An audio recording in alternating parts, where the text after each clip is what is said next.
Estamos de volta. Hoje o Melhor e Mais Justo discute o Estatuto da Pessoa com Deficiência, a Lei Brasileira de Inclusão. Participam desse debate Mariane Pinotti, que é secretária da Pessoa com Deficiência e Mobilidade Reduzida do município de São Paulo, e Flávio Henrique de Souza, presidente do Conselho Nacional dos Direitos da Pessoa com Deficiência. O Estatuto da Pessoa com Deficiência, como a gente já disse aqui, aprofunda e regula direitos, alguns já existentes, que ganham regulamentação mais precisa e consolidada. Ele traz garantias para que as pessoas com deficiência possam ter mais acesso aos seus direitos de forma universalizada. Luta que ainda deve percorrer um longo caminho. Sobre isso, o repórter da TVT, o Elson Kalinowski, conversou em Brasília com o Antônio José Ferreira, secretário nacional de promoção dos direitos da pessoa com deficiência. Vamos ver. A grande luta das pessoas com deficiência é para que acessem todas as políticas, né? Nós não queremos ser tratados de forma diferenciada. Nós queremos ser tratados igualmente ao que é tratado todas as pessoas. Nós queremos aquilo que a Convenção sobre os Direitos das Pessoas com Deficiência chama de equiparação de oportunidades. Só que nós compreendemos que essas oportunidades elas surgem e essas garantias se consolidam na medida em que a própria sociedade começa a compreender melhor as pessoas com deficiência e produzir ou reproduzir no país uma política de inclusão, um olhar de inclusão, né, considerando a diversidade humana, considerando a singularidade e a pluralidade, que é uma característica inerente de todos os seres humanos, e as pessoas com deficiência estão nesse contexto. Então, quais os principais desafios para avançar nesse sentido, no sentido de construir uma cultura de acolhimento das diferenças, de convivência entre os diferentes? Mariane. Então, eu acho que essa é uma questão que depende de todos, né? E não é só voltada para as pessoas com deficiência. Eu acho que trata-se nesse âmbito de direitos humanos, né? Onde a gente tem que construir um país melhor para todas as pessoas, né? Inclusive para as pessoas com deficiência. Eu acho que aí entram todas as minorias, né? Entram todas as pessoas que se sentem excluídas da sociedade de alguma forma, e que a gente precisa construir a cada dia um Brasil. E eu acredito muito no Brasil para isso, né? Eu acho que o Brasil é um país que mostra um desprovimento de preconceito, né? É um país onde as raças se misturaram, né? Você pensa na colonização americana, por exemplo, né? Ficaram os negros e os brancos separados sempre, né? Continuam separados, né? No Brasil a gente teve miscigenação de raças, isso não existe na nossa população, e eu acho que a gente pode avançar muito e mais rápido do que vários outros países do mundo nessa questão, que inclui as pessoas com deficiência, mas inclui principalmente direitos humanos. Flávio, como você vê essa questão? Realmente, Luiz, né, ouvintes, Mariane, eu acredito que assim, nós, pessoas com deficiência, não queremos privilégios, né? Nós queremos juntos com direitos, né? Nós temos direitos e deveres também, como qualquer cidadão e cidadã, mas nós queremos construir uma sociedade junto, mais justa, mais igualitária, né? E essa questão dos direitos humanos, é bom lembrar, Mariane, que o Brasil vem agora, né, todos os segmentos têm suas conferências municipais, estaduais e a nacional. A nossa, do tema Pessoas com Deficiência, acontecerá a 4ª conferência, em 2016, nacional. Porém, agora com uma diferença muito importante para o Brasil, uma proposta, que lógico, como toda proposta nova há dificuldades de compreensão, é as conferências conjuntas, que todos os temas realizarão suas conferências, mas no final será os 2 dias com todos os temas juntos, um tema de direitos humanos. Aquilo que a Mariane colocou há poucos instantes, essa importância de entender que há pessoas com deficiência, criança e adolescente, mulher com deficiência, negros e negras com deficiência, nós, espero chegar a ficar idosos. População LGBT, né, com deficiência.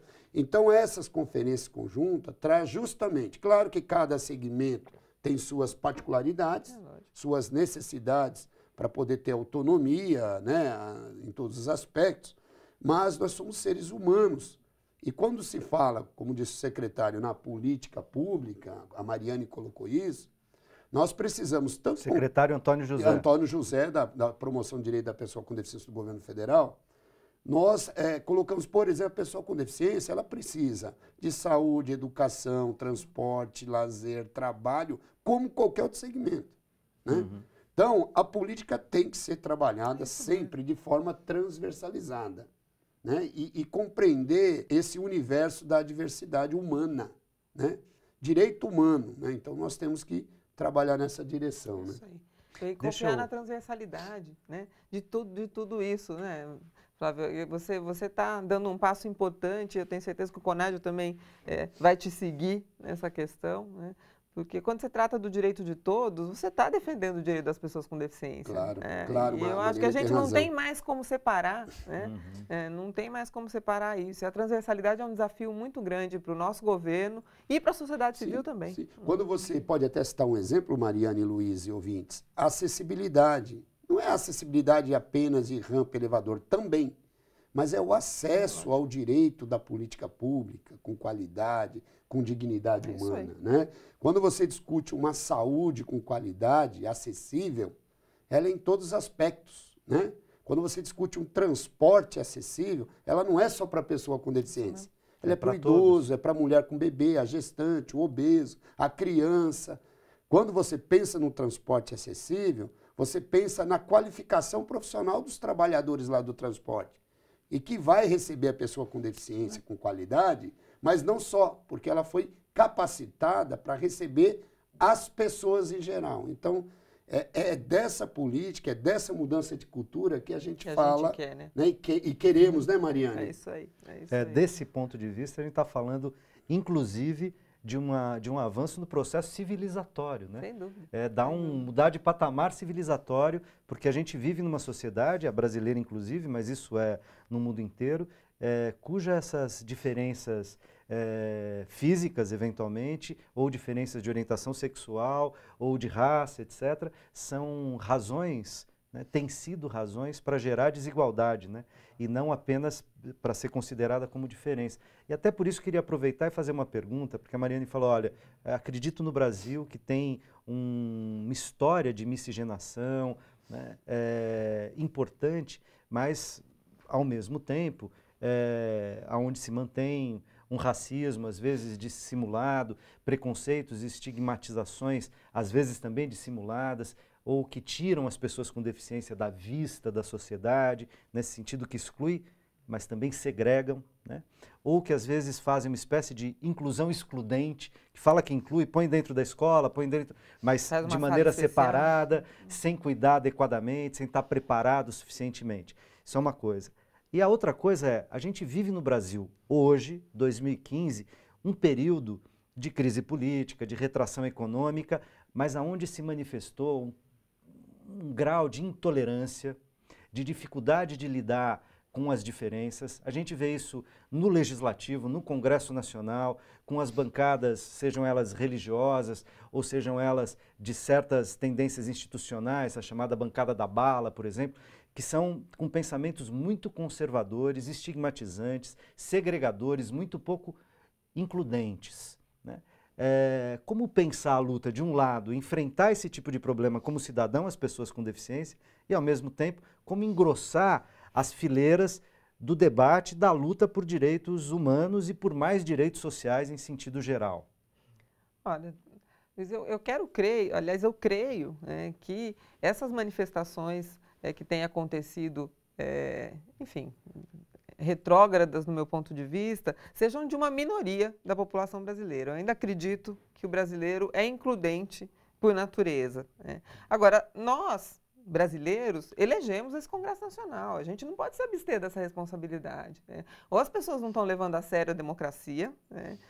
Então tem que repensar isso, ou tem aquela coisa de que esquecem quem votou, né? E a gente precisa reavaliar essa questão, né? Eu acho que eu acredito muito que a crise leva a boas novidades e leva a gente a repensar coisas e melhorar. Nos, né? força a pensar, nos força a e a transformar, nos força no sofrimento a encontrar alternativas melhores, né?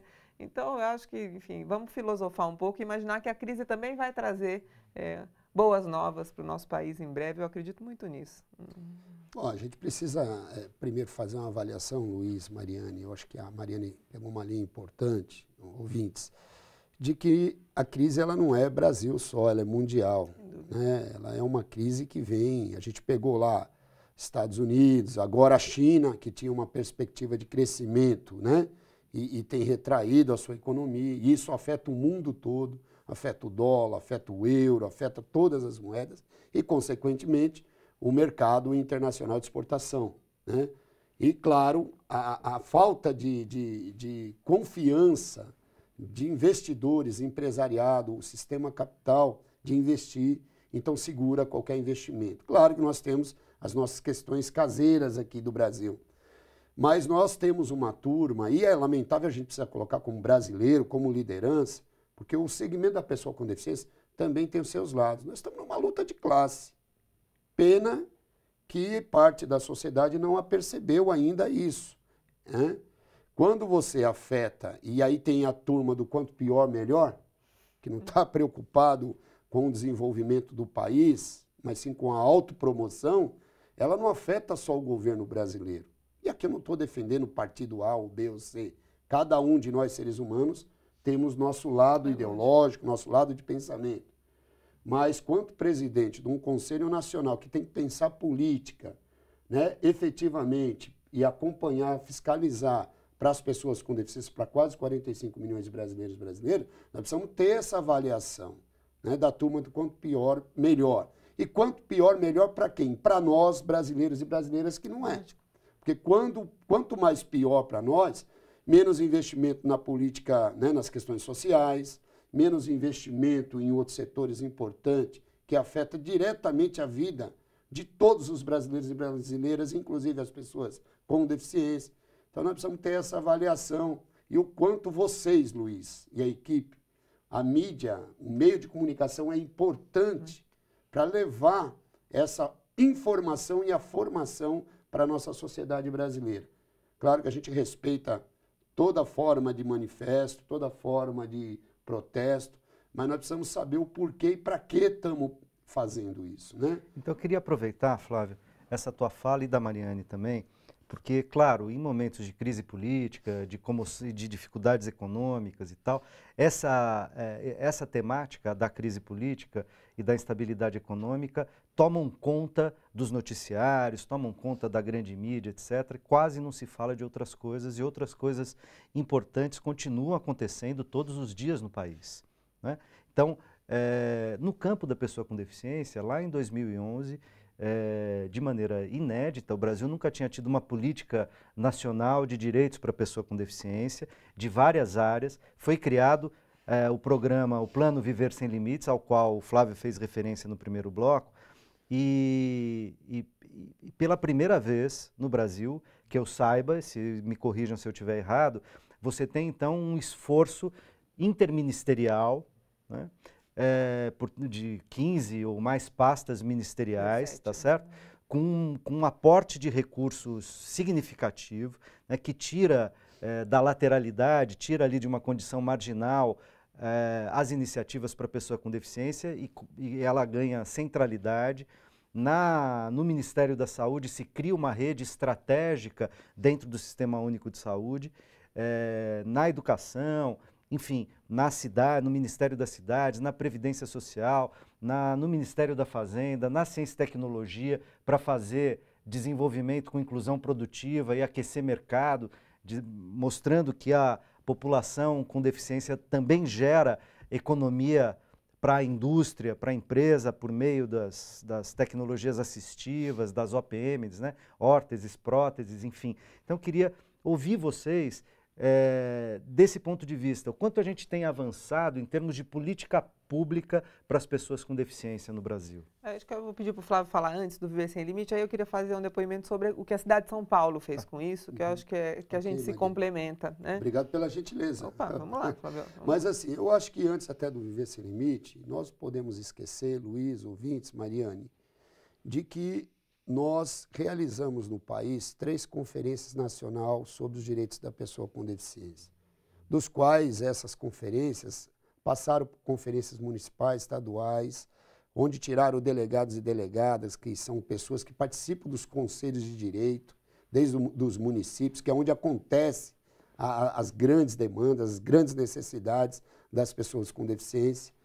E essas conferências, justamente a participação popular e social das pessoas com deficiência, como protagonista nessa construção da política da pessoa com deficiência.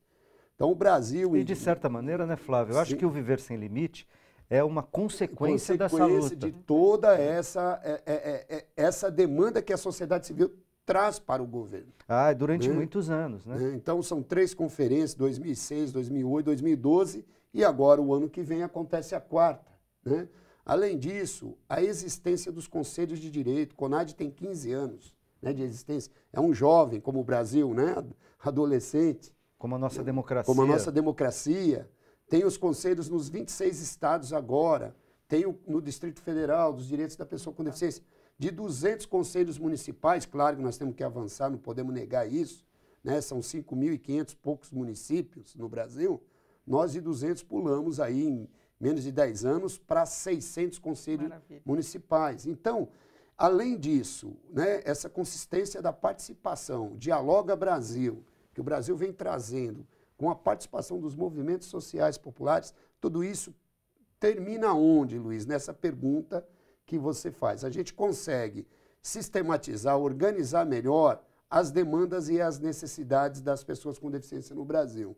A partir daí, o governo, seja a esfera que for, consegue elaborar e pensar melhor de que forma vai se construir política pública transversal, como o Viver Sem Limite. Ô Flávio, então eu quero ouvir a Mariane sobre essa questão, para ver inclusive como que do ponto de vista municipal, na maior cidade do país, como que essas políticas públicas dialogam com as políticas municipais em um governo democrático e popular, como o de São Paulo também. Mas daqui a pouquinho, Mariane, depois do intervalo, eu devolvo a palavra para a Mariane, não sai daí.